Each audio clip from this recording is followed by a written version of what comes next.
The crystal chandelier of the Al-Rushid family, Majlis cast, fractured light across the gathered relatives. But Khalid barely noticed the elegance surrounding him. His attention was fixed on his phone, scrolling through stock reports, even as his mother spoke about Layla's recent promotion. Layla secured the Alphazel account, his Aunt Nira said warmly, touching Layla's shoulder. Such a prestigious client for someone so young. Khalid glanced up briefly. It's a decent account. Though Alphazel works with several consulting firms, nothing extraordinary. The words sliced through the room's warmth like a winter blade. Layla's smile faltered, her fingers tightening around her teacup. His sister Amira shot him a warning glare. But Khalid had already returned to his phone. Missing the hurt flooding Layla's dark eyes, the evening deteriorated from there. Each time someone praised Layla's accomplishments, Khalid offered a dismissive comment disguised as realism. By the time they reached his car, Layla's silence was deafening. You're upset, Khalid said. Starting the engine. How perceptive. Her voice was ice. Don't be dramatic. Layla, I was just being honest. Honest. She turned to face him, and he finally saw the tears gathering. You belittled everything I've worked for in front of your entire family. 3 years, Khalid? 3 years I've stood beside you, celebrated your successes. And the one time I need you to be proud of me, I am proud of you. But I won't exaggerate. I don't need exaggeration. I need support. Her voice cracked. Do you know how hard I worked for that account? How many nights I stayed up preparing proposals? Khalid's jaw tightened. His pride reared up, a familiar fortress. So now I'm the villain because I won't inflate your ego? Perhaps you're too sensitive. The slap of those words hung between them. Layla stared at him as tears finally spilled down her cheeks. And something in her expression shifted from hurt to resolution. Stop the car. Layla, stop the car. Khalid. Now. He pulled over, confusion breaking through his anger. Layla gathered her purse, her hands trembling but determined. I deserve better than this, she whispered. Better than someone who makes me feel small? I'm done. She stepped out onto the Riyadh street, the evening call to prayer echoing around them. Khalid watched her walk away, her shoulders shaking with sobs, her abaya billowing in the warm breeze. His pride told him to let her go, that she'd come back. She always did. But as her figure disappeared into the crowded sidewalk, something cold settled in his chest, a whisper that this time was different. Asterisk, 23 days. Khalid counted each one like a prisoner marking time on cell walls. His penthouse office overlooked Riyadh's glittering skyline, but the view held no appeal anymore. Everything felt muted, colorless. He threw himself into work with brutal intensity. 16-hour days? Weekend conferences. Anything to avoid the silence of his apartment. Where Layla's absence screamed from every corner, the jasmine tea she loved, still in his cupboard. Her favorite blanket, still draped over his couch. You look terrible, Amira said, barging into his office without knocking. She set a container of food on his desk. Mama sent this. She's worried. I'm fine. You're not fine. You're miserable, and you're too stubborn to admit you destroyed the best thing in your life.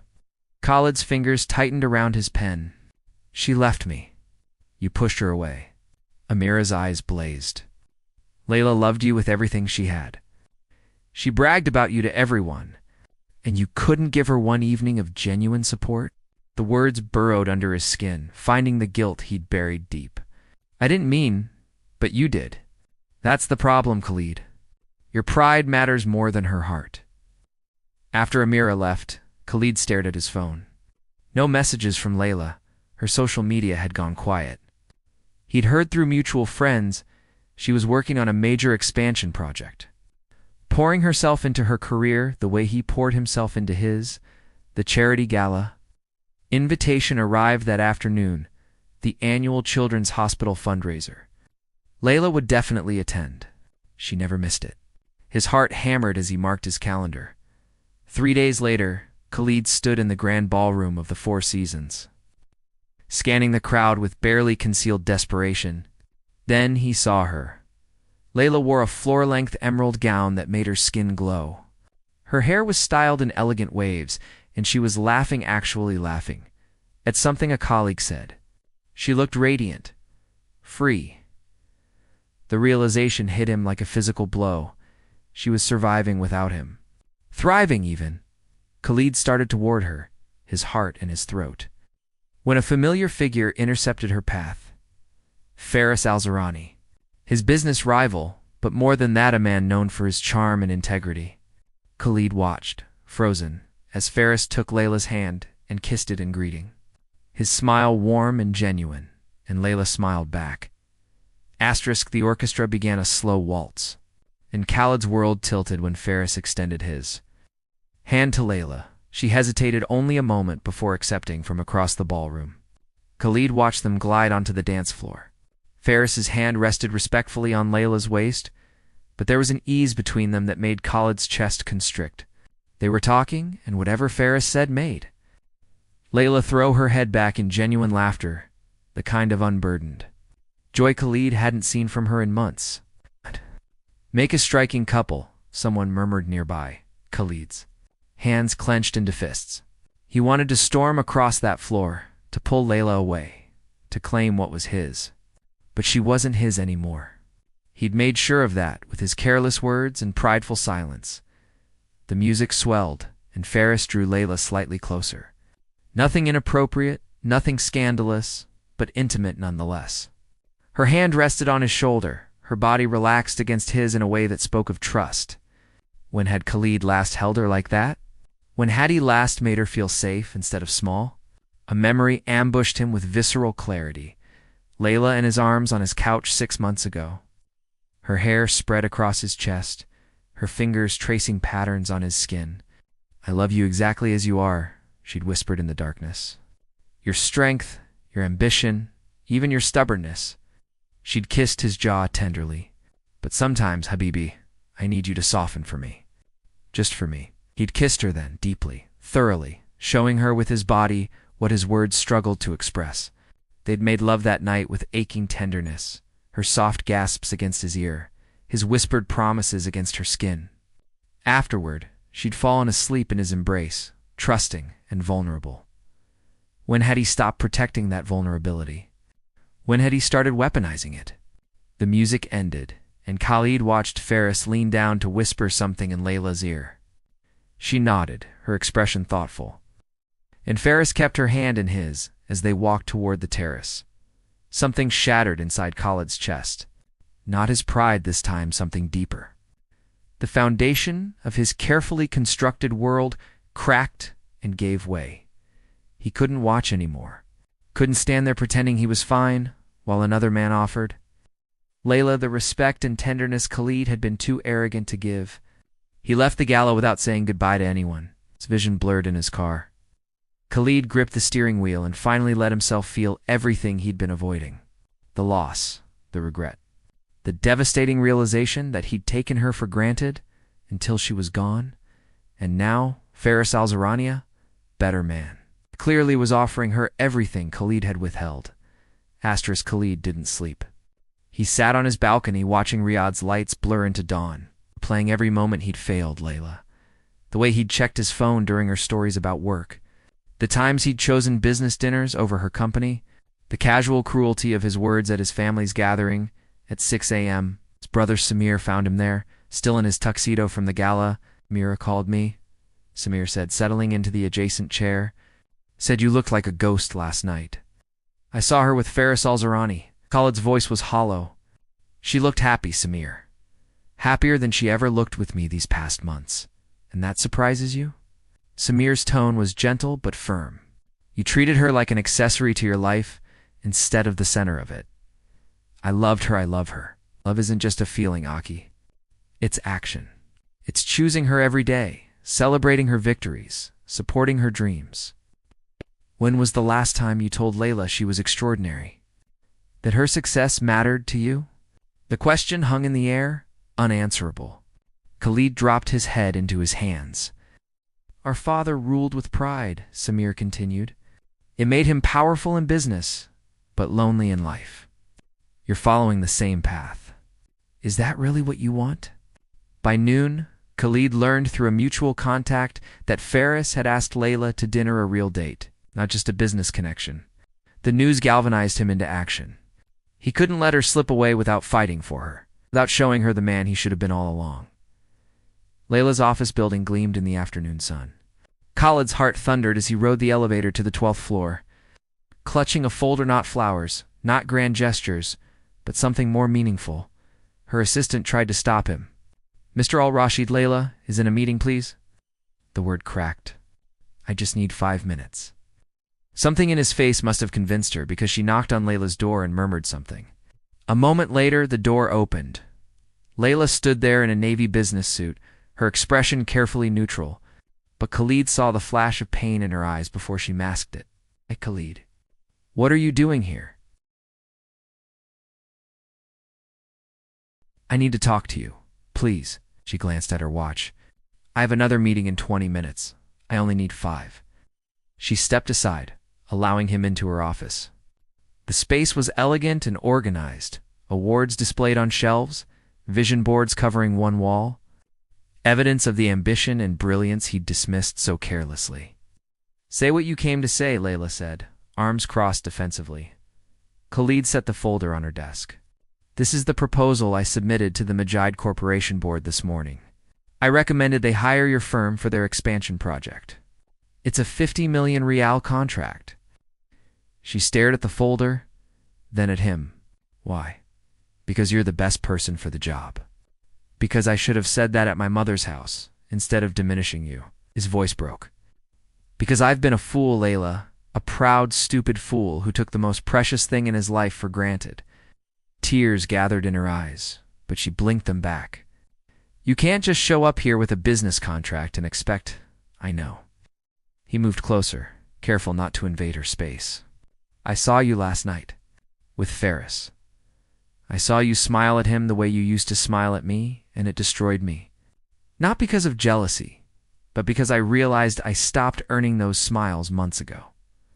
"Khalid, let me finish, please." He took a shaking breath. "I was terrified of being vulnerable. My father taught me that showing emotion was weakness, that pride and control were everything. But all that pride cost me you, and you were worth more than all of it combined." A tear slipped down Layla's cheek. "You hurt me deeply, I know. And I'm sorry. I'm so, so sorry." His own eyes burned. "I don't expect forgiveness. I don't even deserve a second chance. But I needed you to know that losing you taught me what I should have learned while I had youth, that you're extraordinary, that your dreams matter, that supporting you isn't diminishing myself. It's honoring the woman I love." Layla wiped her eyes, her walls still up but wavering. "Ferris asked me to dinner." The words were a knife, but Khalid nodded. "He's a good man. Better than I've been?" He moved toward the door, then paused. "But if you give me a chance, just one chance, I'll spend every day proving I can be the man you deserve. The man who celebrates you, supports you, and never makes you cry again." Layla's silence stretched for an eternity. Khalid stood by the door, his heart laid bare, waiting for judgment he knew he deserved. "I haven't given Ferris an answer yet," she finally said, her voice barely above a whisper. Hope flared in Khalid's chest. "Dangerous and fragile. But I was considering saying yes," she continued, and the hope dimmed. "Because he makes me feel valued. He asks about my work and actually listens. He doesn't treat my success as competition." "I know." Khalid's throat tightened. "You should say yes. You deserve someone like him." "Stop." Layla's command was sharp. She moved around her desk, her eyes blazing. "Stop being noble now, Khalid. Where was this humility when I needed it? Where was this vulnerability when I was crying in your car? I was too proud to see what I was losing. And now that another man shows interest, suddenly you see my worth." Her voice rose, 3 weeks of pain spilling out. "Am I only valuable when someone else wants me?" "No." The word burst from him. "You were always valuable. Always extraordinary. I was just too blind and arrogant to show you." He closed the distance between them, his hands trembling at his sides. "I counted every day without you. 23 days of realizing everything I took for granted. Your laugh, your passion, the way you believed in me, even when I didn't deserve it." Layla's breath hitched, but she didn't move away. I don't have pretty words prepared, Khalid continued, his voice raw. I'm not good at this, at being vulnerable, at asking for what I need. But I need you, Layla. Not because Ferris wants you. Because you're the only person who ever made me want to be better than my pride. How do I know you've really changed? That this isn't just panic at losing me? You don't. Not yet. He took a risk, reaching for her hand. She let him take it, and the contact sent electricity through his entire body. Let me prove it. No grand gestures. Just everyday actions. Let me support your career. Let me celebrate your victories. Let me be the partner you deserved from the beginning, Khalid. Her resolve was cracking. He could see it in her eyes. I love you, he whispered. I should have said it every day. I should have showed you in 1,000 ways. Give me a chance to do that now. Layla pulled her hand free, and Khalid's heart plummeted until she reached up and touched his face, her fingers trembling against his jaw. You broke my heart, she said, tears streaming freely now. I know. I'll spend forever making up for it. I need actions, not promises. Then watch me. Test me. Make me earn every smile, every touch, every moment of your trust. He turned his head to kiss her palm, his eyes never leaving hers. I'll wait as long as it takes. Layla studied his face for a long moment, searching for sincerity.